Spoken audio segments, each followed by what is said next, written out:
Well, back at home, this video was taken near Douglas, Arizona. It shows a large group of migrants making a run for the border wall. Most of them are attempting to climb it. Some are trying to go underneath.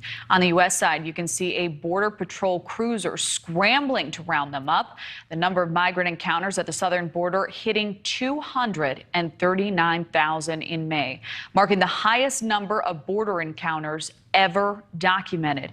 But perhaps the most stunning fact so far this fiscal year, 50 people who are on the U.S. government's terrorist watch list have been apprehended at the southern border between ports of entry, meaning they were trying to sneak in. That is a huge increase compared to the previous 5 years.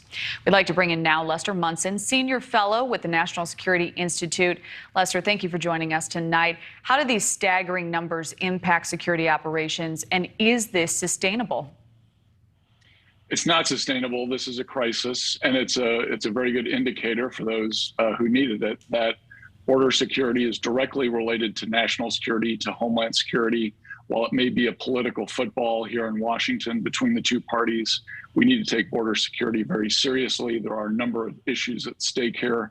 50 people on the terrorist watch list coming over the border is simply unacceptable. And so we need to do a better job. So far, we've really only been hearing from state officials about their concerns. I think it's about high time we've heard from federal officials about what they're going to do to remedy the situation. And it appears that these people are feeling emboldened. Would you agree? And what is causing that in your estimation? Well, in terms of folks who are on the terrorist watch list, we definitely see a trend here, and they no doubt have detected that our southern border is very vulnerable and easy to cross, and therefore they're using that opportunity. Most of the folks who are going across the border, I'd say, are seeking economic opportunities or fleeing insecurity at home. We have better ways of dealing with that situation, legal ways, and we should be pursuing those as well, of course. But the real problem here, I think, big picture for the United States, is that this has now become a national security vulnerability. And, you know, we heard from one of our NewsNation correspondents earlier this week about people making multiple attempts to come across the border. So, again, just speaking to that emboldened spirit there, how do you believe these numbers are impacting the morale of law enforcement at the border?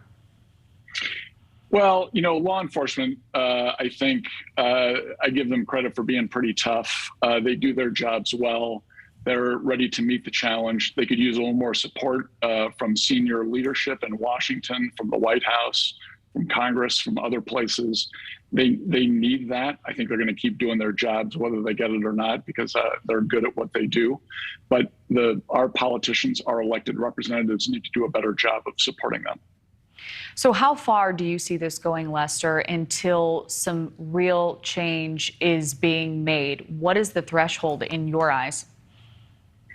Well, I think we have a crisis right now. It is in part due to weather conditions and things like that, and conditions in Central America and some other places.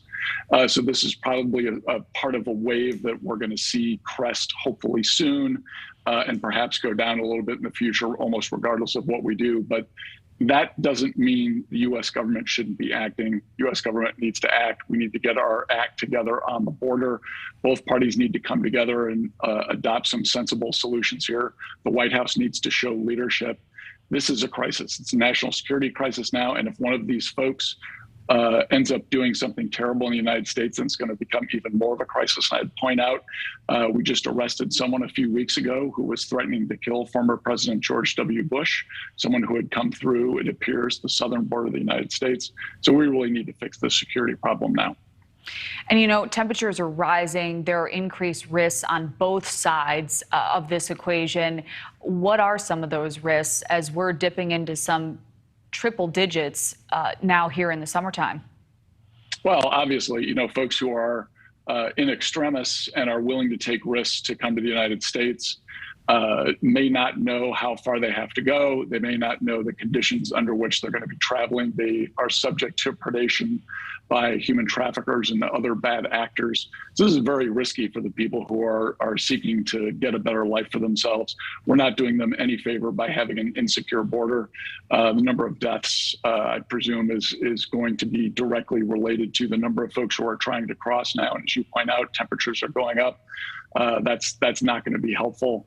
We need to start sending messages to folks that, hey, this border is not the place where you're going to come illegally into the United States. Turn back. Don't try to do this. This is not the way forward. If you need to come to the United States for legal reasons, we have a way to work that out. We have a system that takes a little time, but it can work. Coming across the border illegally is not the way to do it. Lester, we have about 30 seconds left. Is this reversible? And if so, how? Well, I think we need to see leadership from the White House. I think the president needs to say something and needs to act. The vice president has been given charge of at least part of this issue. She needs to be visible. She needs to she has an opportunity here to show real leadership and the ability to change things on the ground. So I think it's time for them to step up and be seen.